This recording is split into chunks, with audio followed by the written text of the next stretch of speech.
Princeton University's Jadwin Jim, Mitch Gross, and Jerry Saxel. The 130-pound championship we're up to. It's Ted Sibblies of Newton, a senior, at 28-0-1, versus undefeated Pittman senior John Barcelo.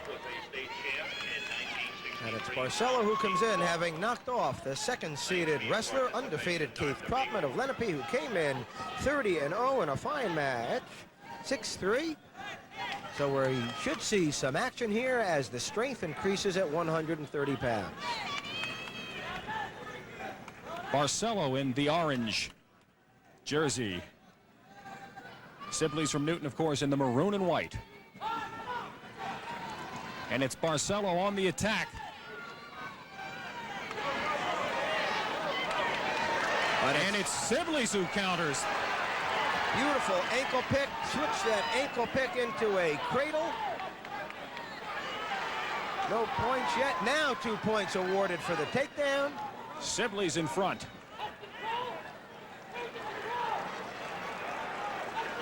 Sibblies extended by Barcelo on the edge of the mat. Barcelo staying on the mat. Sibblies hanging on, going to get a stalemate call soon unless Barcelo can force that quarter Nelson. There's the stalemate call, 48 seconds to go in the first period. And Sibblies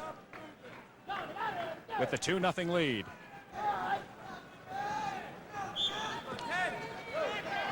Barcelo, a nice stand and a fine return to the net by Sibblies. Good pick, good control. There's the one for the escape. It is 2-1 Sibblies. Two strong wrestlers, obviously, right here. Nice hand control, freed himself for the one. Barcelo makes the first move. Sibblies tries to counter. Not that time. Little shrug attempt, almost able to get behind, but Barcelo, good balance, hand up, stop those points.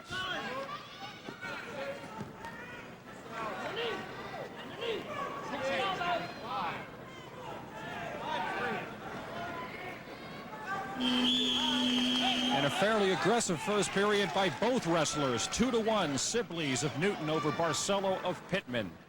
Such outstanding records from all of the young men that are in the finals here today.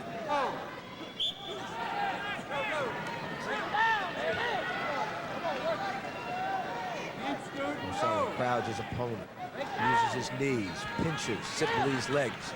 Kept him on the mat for a while. The Newton wrestler comes up. Nice cut, nice point for a score.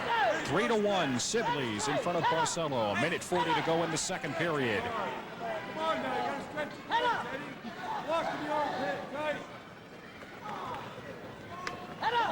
As Barcelo knocked off the second seed, it was Sibblies that knocked off the individual who upset the top seed, Jared Giordano. A victory for Sibblies, 2-1, and he had knocked off Scott Kemp, the top seed from Fairlawn. So two people that have gotten here the hard way, beating the best.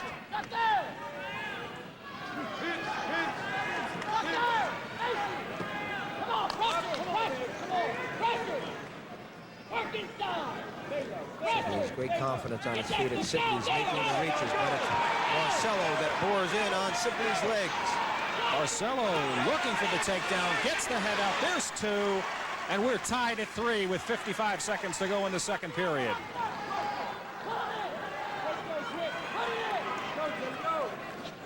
Now will Sibblies react to being behind for the first time in the bout? We'll see shortly. Will he move on the bottom? Will he try to get off and get that fresh start?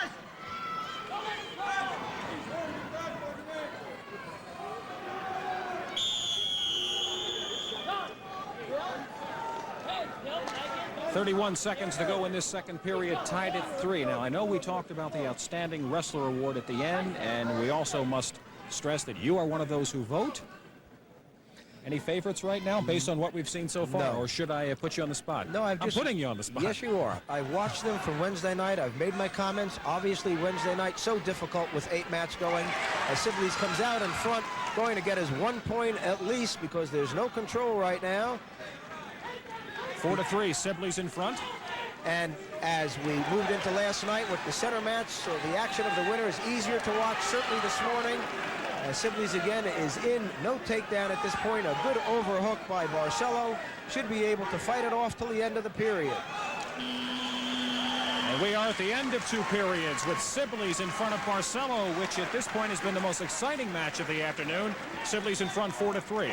I think what it might be good for some people to know, Mitch, is the criteria for that outstanding wrestler award. Overall wrestling ability through the whole tournament. Aggressiveness, an attempt to score falls, takedowns, reversals, looking for those escapes, not just riding. And entering into that is quality of competition. Who did they beat to get to these finals? And again, whether some people think it should play a role or not, it's sportsmanship, because that's part of the sport, part of any sport. And those are the 4 areas that we're looking at to come up with an outstanding wrestler. Notice how I didn't answer your question, Mitch. All I'll say is it's still 4-3. Sibblies in front of Barcelo. And we have another stalemate. 1:42 to go in this 3rd period. I'd say right now if Sibblies hangs on and wins, based on his performance, he's got to be considered at this point. So many of them have, because of the individuals they've beaten during this tournament. And again, so hard for either of these wrestlers to control another on the mat. It may come down to who is the best on the feet, because they can't keep each other down there with control. As you saw, Barcelo picked up the escape to tie things at 4, and we're down to 1:20 to go in the 3rd. Now, who will be the more aggressive in this final minute plus? Or will we have our first overtime match of the finals? I think the officials will make these gentlemen work for their takedown. I think the chance of a takedown is far greater than the chance for an overtime.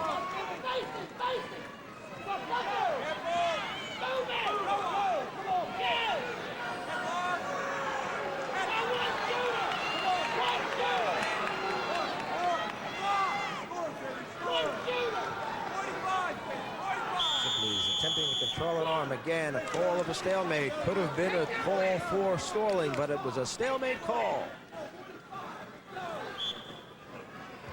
Sibblies rolls that leg in. Barcelo fights it off. Down to 35 seconds in the 3rd. He seemed to get in so easily on that leg, and Barcelo just stood nicely again, pulled that arm up, got his neutral position, good control. Both men, back and forth. And it's Barcelo waiting for the call. Here's the 2. Barcelo in front 6-4, 15 seconds to go. Flying ankle pick, and he's not going to allow himself to be reversed. It's going to be a 6-4 and a 2-point spread again, or he's going to get him up for 1. He's going to stay with them for his championship. Fantastic comeback. And a champion at 130 pounds, John Barcelo of Pittman.